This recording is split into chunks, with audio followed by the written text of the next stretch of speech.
Ladies and gentlemen, welcome back to the Friday Ramblings. I'm your perpetual host, the Bardic one. And we are returning from our Halloween special ramblings. We got a little spooky, we got a little crazy, but it's all good, because it's not scary. As you can see, the lumberjack beard is coming in nicely. Cha. Very fuzzy. Good way to keep your face warm during the cold months.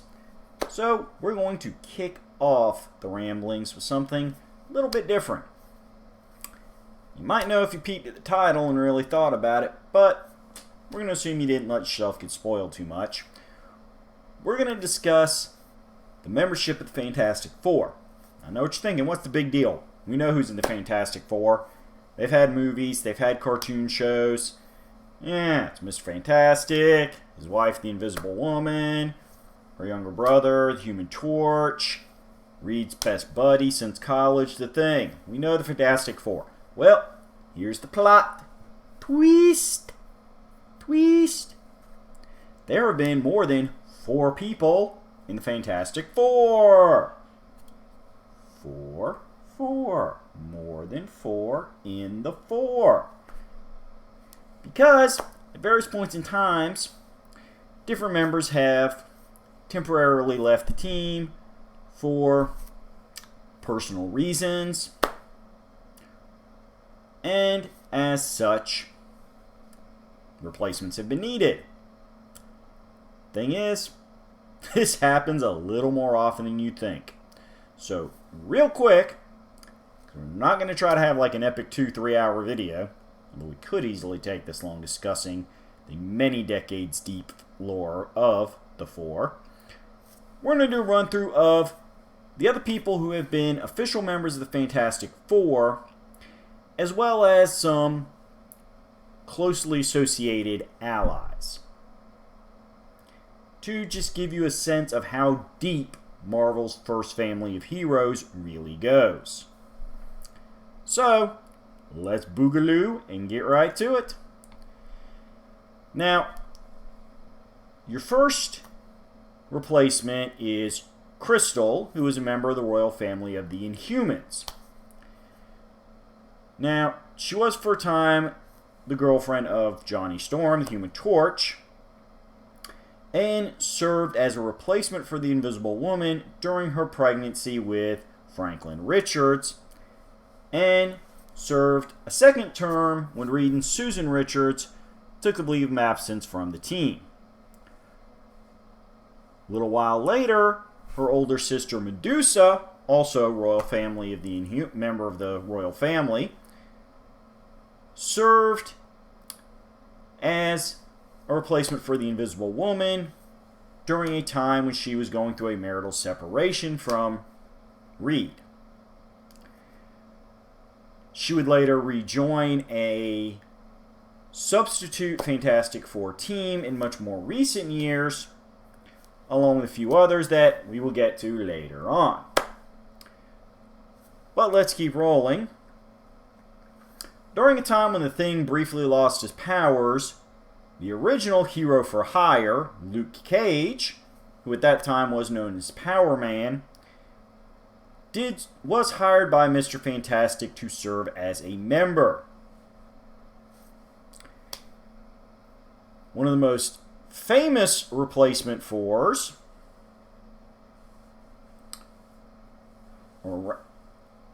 actually wasn't even a replacement member. Frankie Ray, known as an alternate Human Torch and an alternate Nova, had, during the time she was dating Johnny Storm and had her highly similar powers, was a 5th member of the team, to the point that had she not decided to instead become a Herald of Galactus, the team was seriously considering renaming themselves Fantastic Five. Your last, or your most... The next actual replacement member, as opposed to an expanded team member like Frankie Ray was would be She-Hulk, who replaced the Thing on the Fantastic Four after the events of Secret Wars, where he remained on the alien planet known as Battleworld. This was done for a couple reasons. One, because on Battleworld, Thing had the ability to return to his human form, and more importantly, he had been given a solo spin-off series, and there really wasn't much for him to do in a solo spin-off book except hang out with Fantastic Four. But if he was doing his own thing on an own alien planet, hey, now you have a reason for a solo book. Later, Sharon Ventura, who would serve as one Ms. Marvel, later known as She-Thing, joined the team after Reed and Susan Richards took a leave of absence. Although she hung out as an associate sometime after their return, she was for a time dating the Thing. During this period, one of the more infamous examples of a replacement member was the Scott Lang version of Ant-Man, who served as the Fantastic Four's technical advisor while Reed Richards was presumed dead. There's been a little bit of fan debate if he was an official member of the Four during this period or was simply an associate. However, he did join the substitute Fantastic Four team that also had Medusa rejoining, so at that point he could definitively call himself a Fantastic Four member.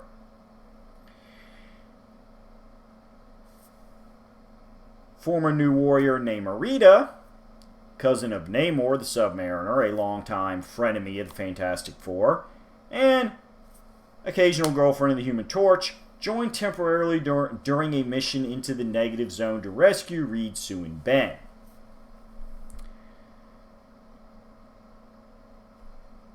The big one, which was a major thing at the time, was following the Civil War event, Susan and Reed Richards took a leave of absence to sort out how the Civil War nearly ended their marriage, and were replaced by the recently wedded couple of Storm and Black Panther.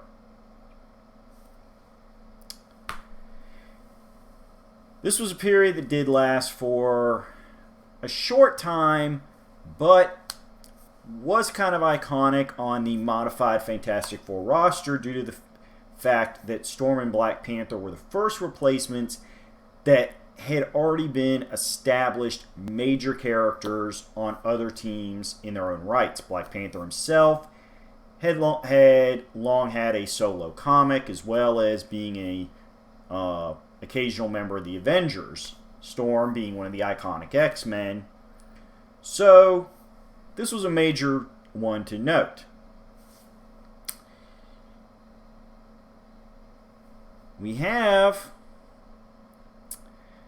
next up, being, again, these are kind of unofficial members, more of loose allies, but we're going to throw them in for this point, just to get it out of the way, and that is the two children of Reed and Sue, Franklin and Valeria Richards. Franklin Richards has had a couple different nicknames. When he was really young, and most of his reality warping powers tended to manifest as a form of telepathy, he was called Tattletale. Later on, as an older child, preteen, he would go by the name Powerhouse. Where Valeria, who's officially not superpowered, but seemed to have been born with an unnaturally high intellect, occasionally goes by the codename of Brainstorm. The next major shakeup is when the Human Torch was presumed dead during an adventure in the Negative Zone, in which case longtime Fantastic Four ally Spider-Man was officially inducted into the Four, which was something Johnny had mentioned in his will, that if he had ever died, he wanted his place on the team taken by his good friend Peter. At this point, the team decided to rename themselves the Future Foundation out of respect for the fact that this was the first time a member had been presumed dead, and as such, it really wasn't in anybody's mind a Fantastic Four anymore. Term Future Foundation would later be applied to a spin-off group of younger characters who were kind of serving in a mentor internship program with Fantastic Four. And we'll touch on that in a moment. Finally, your last major official member was Darla Deering, known as Ms. Thing, who was part of the ad hoc team that also featured Medusa and Scott Lang Ant-Man, along with, God, who was the fourth member of that team? I don't see that on my notes right now. Let me check. I know I should know. Oh yeah, She-Hulk. She rejoined for that team too. Sorry. And as I said, after this, you're getting more into your long-term allies. You've got Agatha Harkness, who was hired as a nanny for Franklin. Her magical powers allowed her to help keep Franklin's incredible reality warping abilities in check until he was old enough to use them responsibly. Thing's longtime off-again, on-again girlfriend, currently his wife, Alicia Masters. We have the Herbie robot, which is humanoid experimental robot B-type integrated electronics, who acts in various roles helping out Fantastic Four. Other members of the Inhuman royal family, besides Medusa and Crystal, have long since worked with Reed, especially the King Black Bolt. Former heir of Doctor Doom, Christophe Bernard, has, when he is not trying to live up to Doctor Doom's legacy, served as an ally of the Four. Female Skrull and one-time deceptive wife of the Human Torch, Lyja, who has a few other, after the initial deceiving Johnny, where she was going through a long-term impersonating of Alicia Masters when Thing was off-planet. She ended up, as Alicia Masters, wooing and marrying Johnny Storm. He found out what she really was when Thing returned. She has kind of come back and forth, occasionally trying to repair her relationship with Johnny, who she seems to genuinely love, as well as deal with the fact that she honestly seemed to enjoy being around the Four more than being a part of the Skrull and the Skrull Empire and their conquering planets culture. As we said, longtime frenemy Namor, who has a long-standing thing for Sue Richards.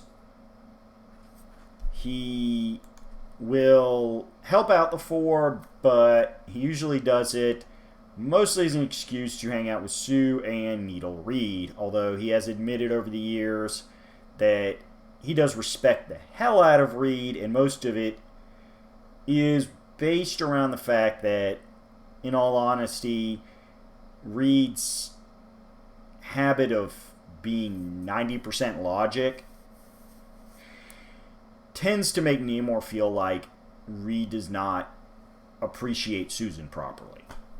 And as a man who also loves her,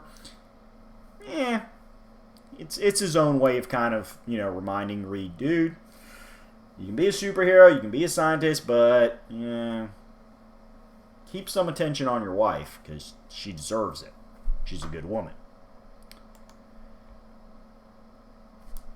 The Silver Surfer initially appeared as a herald of Galactus and opposed Fantastic Four. He has come to be a longtime ally and friend to the team when he is on Earth or when they are far out in space. We also have Johnny Storm's college friend, Wyatt Wingfoot, who was also a one-time love interest of She-Hulk. Wyatt Wingfoot is a Native American Indian, whatever term you prefer. I know that's one of those things where I know some people say the preferred term is this, but yes, he is of the people who were here before Caucasians, Europeans landed in America. Specifically, I believe he is I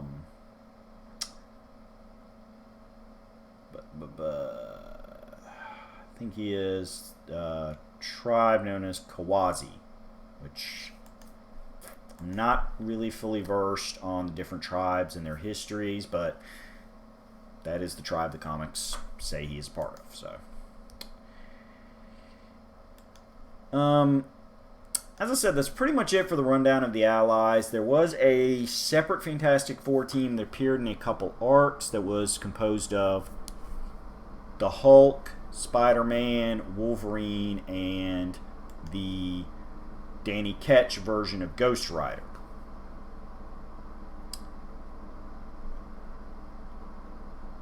That team would later be reunited after the initial story arc for another story arc in the Fantastic Four where they would fight the Core Four during a time when Johnny Storm's powers had gotten out of control while he was attending college, and he had burned down a large portion of the college he was attending, the fictional Empire State University.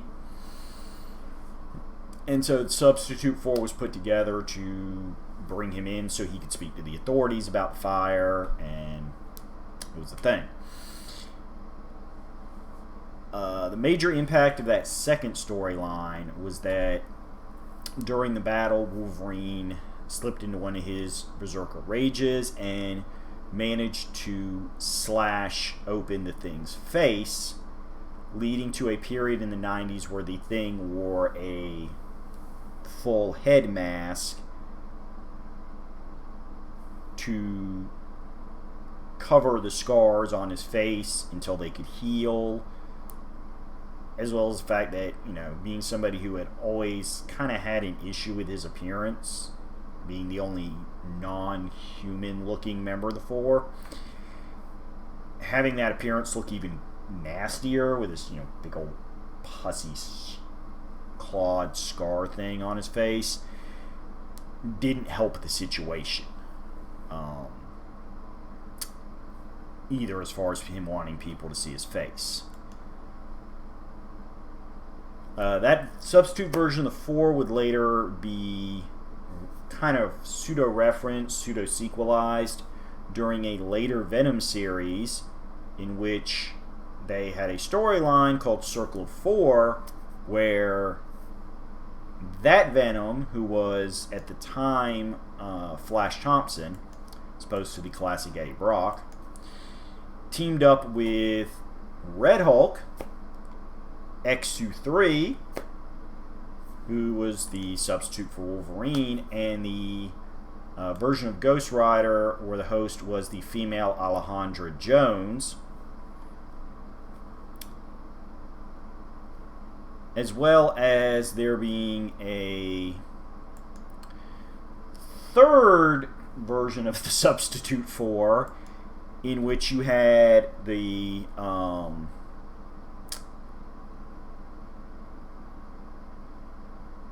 X-23, who was at the time using the Wolverine code name, teamed up with the Robbie Reyes version of Ghost Rider, the Amadeus Cho version of Hulk, and Silk, aka Cindy Moon, who was the Spider-Man parallel in that group.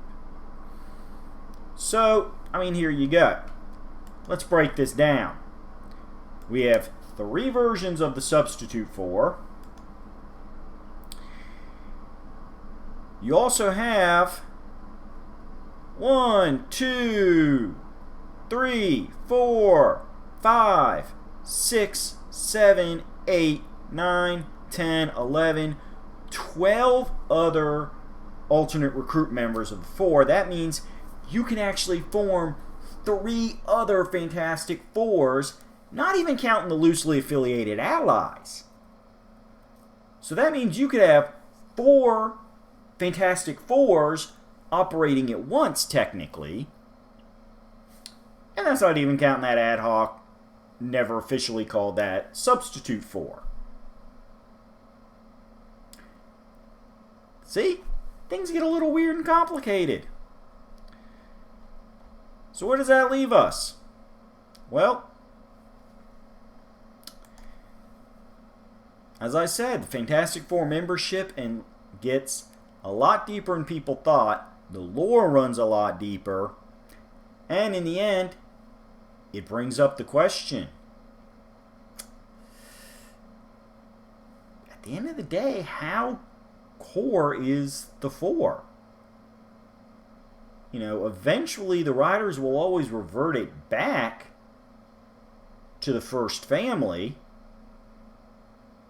But it seems like every couple writers mucks with the membership as well, swapping out one or more members at a time. It's almost kind of a cliche. How long can we go before the 4 gets a membership swap? Now, the most recent series has so far resisted that cliche. Yeah, that's one of the things we should touch on. Like a lot of comic books that do run for multiple decades, Fantastic Four's volume numbering has been reset a few times. There's been a couple spin-off books. We mentioned the Future Foundation, which originally the first version of the Future Foundation, which was the 4 with Johnny swapped out for Spider-Man, the book got retitled from Fantastic Four to just FF, and they reset the numbering, so it was kind of like a soft revoluming. It was a pseudo spin-off because the main Fantastic Four title was not running for the first half of FF's existence. Then Johnny Storm came back, rejoined the team, and the 2 books kind of operated for another year or so, with FF being a spin-off. There was a second volume of FF, which was that ad hoc team of Medusa, Ant-Man, She-Hulk, and Ms. Thing. Yeah, kind of a female-heavy version of that team, you notice. Not that there's anything wrong with that, just saying. It's the closest they ever came to an all-female Fantastic Four.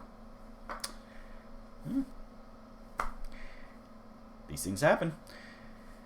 You also had Fantastic Force, which was a 90s team. You know what? We got a couple minutes. Let's run through that real quick. Where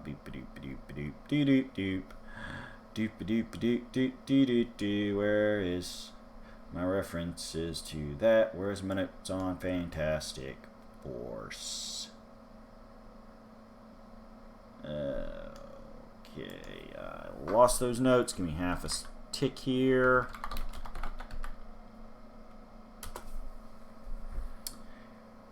Doop doop doop doop doop doop doop doop doop.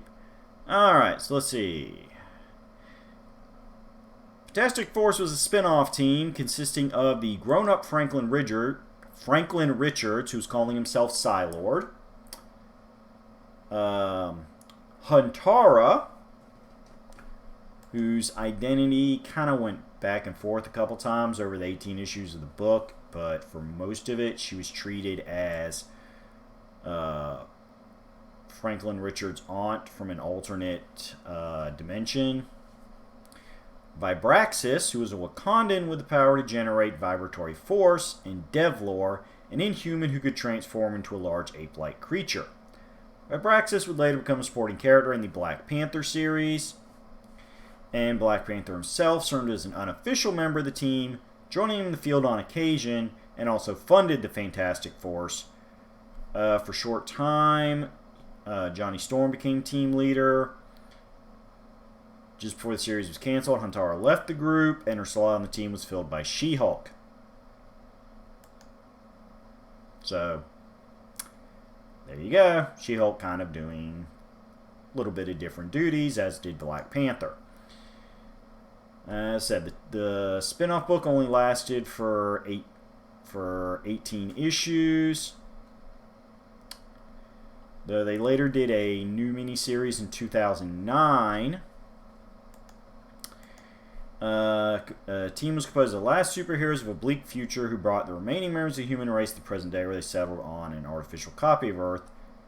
Team included a descendant of Bruce Banner and a future version of Wolverine, as well as a number of less recognizable characters, and appeared in a storyline in the main Fantastic Four book.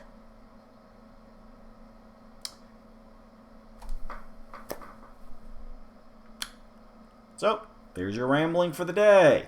A lot of Fantastic Four knowledge bombs dropping on you. And if you'd like to see some more about these variant versions of the roster, hey, go track down some runs. Go to your local comic book shop, pick up some trade paperbacks. I definitely recommend the original Future Foundation volume, as Spider-Man's inclusion on the team was a very natural fitting one due to his long-time alliance with the team and the changing in uniforms, where they went from their classic blue base to a white base look. You know, it was a good series for what it was. It was a short-term thing because, of course, Johnny Storm wasn't going to stay dead for long. But it did, even the storylines leading up to it in that volume of Fantastic Four, and where Fantastic Four picked up again after Johnny's return, it was an interesting period for the Four. I am going to go ahead and say in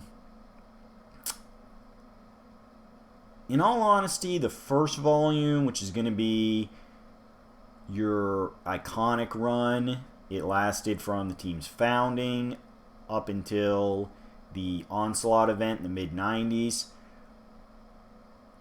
That's where a lot of your substitute members come in, but at the same time, unless you're just a really big fan of the comic writing from those decades, it's one of those weird things. After the early years were hampered by the fact it was the earliest years of Marvel. They were still kind of figuring out how they were going to successfully tell stories about superheroes. So those earliest years of the Four, it reads a lot more like an adventure style book where the characters just happen to have superpowers. And then later on, there's that volume contains the excellent John Byrne run, which is one of the iconic runs in all of Marvel, but unless you're pretty familiar with the Fantastic Four or, and read some of the stuff that came before, you can't fully appreciate the work Byrne did, because he did build off a lot of what had been done before. Still, it's one of those things. I'm kind of glad the book took a break in the mid-90s there, because for that Onslaught event, because the team kind of hit a stretch after Byrne's run where it was kind of coasting along off just the iconic status of the Fantastic Four. As I said, the thing with the whole arc with the Thing's face getting slashed up and him wearing the big ugly mask over his whole skull, it was awkward. He looked odd. I feel like the more recent volumes kind of settled the team down more and did an excellent job. So, and just as the way Marvel is, those volume runs tend to be shorter. None of them ran to like 100 issues or anything, so you can kind of pick up like the Volume 4's run, and you can get through it in a couple trades. You know, it's only a handful of trade paperbacks. It's easy to collect and read through, and then from there figure out how much more Fantastic Four you want to read. Which is one of the benefits in a way of modern comics as a new reader. Still, I hope you enjoyed this peek into how many people have been in the Fantastic Four. As I said, we have 4 fours, 16 official members, plus plenty of us, allies and associates to keep the cast fresh and ever changing. Not everything is as simple as it looks on the surface, which is why we ramble. And we ramble every Friday. So, go ahead and subscribe to the channel. Make sure you got your little alarm bell linked. So, my beautiful bearded floating head can join you as soon as the videos post live, and I can get your weekend started off right.